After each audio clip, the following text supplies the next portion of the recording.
Hello, Isabella here to help you let go of some limiting beliefs so you can move on to become successful in whatever you want. First of all, there is nothing wrong with you. Your brain is working quite well. You have just been programming your mind all these years to think a certain way, and now that way just does not serve you anymore.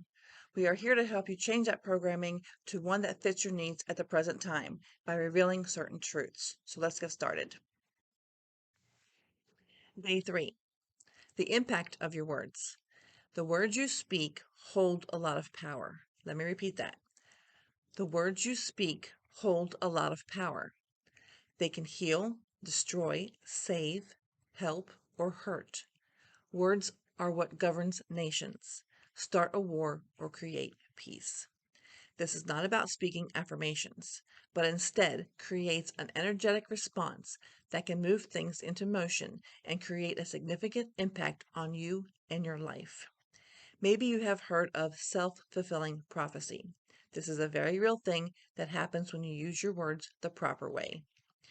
Therefore, it is important to follow rule number 2 and speak about yourself and your life from a place of personal power and love. Take responsibility and be mindful of the words you speak and no longer allow yourself to talk negatively about yourself or your life. Replace the pain and how you see your situation now, and replace your words with hope, compassion, love, and encouragement. This goes for yourself and others too. Negative talk is useless when you're working to better yourself and your life.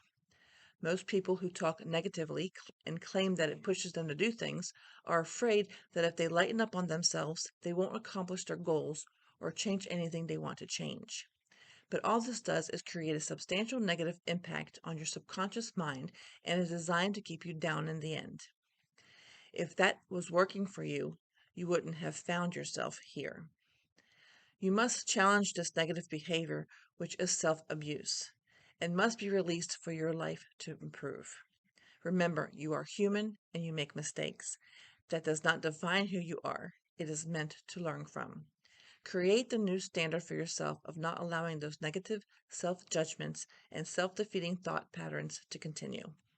It is essential to understand what we can and cannot control. We cannot control events or situations. We cannot control other people. That is abuse. It robs them of their free will.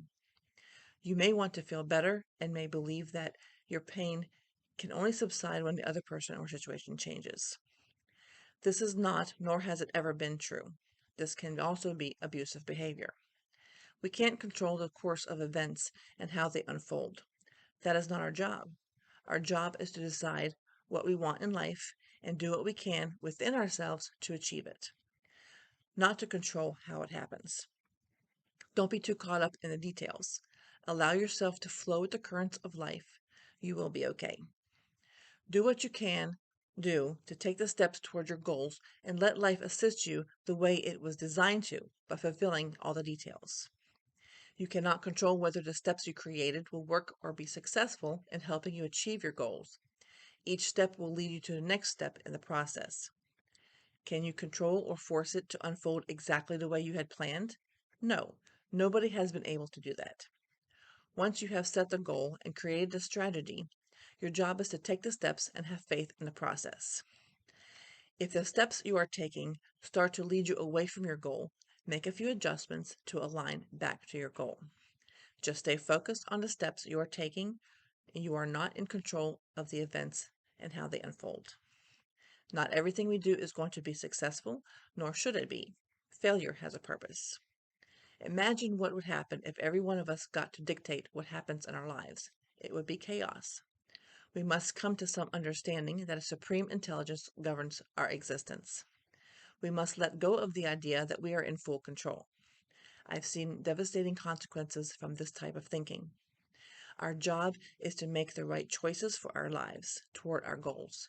It is not our job to control the ripple effect of those choices. That is up to the supreme intelligence that governs our existence. I call him God the Father. I trust him to put all our pieces together. I have the faith that he will do the best job because I know he loves us all. He died for us. That should be a freeing revelation to you, that you don't have to worry or control every aspect of other people or circumstances. It frees time for you to focus on your own goals, and it creates wonderful experiences that you could not think of on your own. Just imagine for a moment how your life will be without the stress of control. Control used to be one of my biggest issues. I pushed people away and damaged relationships, causing destruction and pain for people I cared for deeply. Eventually, it brought me to my knees in despair. That's when I began to live my life by faith. Since then, I have had many successes in my life, and I am happy and free from worry. Faith ultimately must replace control, but you have to practice faith. Allow yourself the opportunity to experience hope through faith in the process, that this will work for you, just like it did for many others. As you will see, the compounding results in your life with this program will allow you to experience the most beneficial effects possible. See you in the next video. Thank you for watching. If you want to check out my side hustle, please click the link below. Also, please like and subscribe to stay informed when I upload another video. Again, thank you for watching and God bless.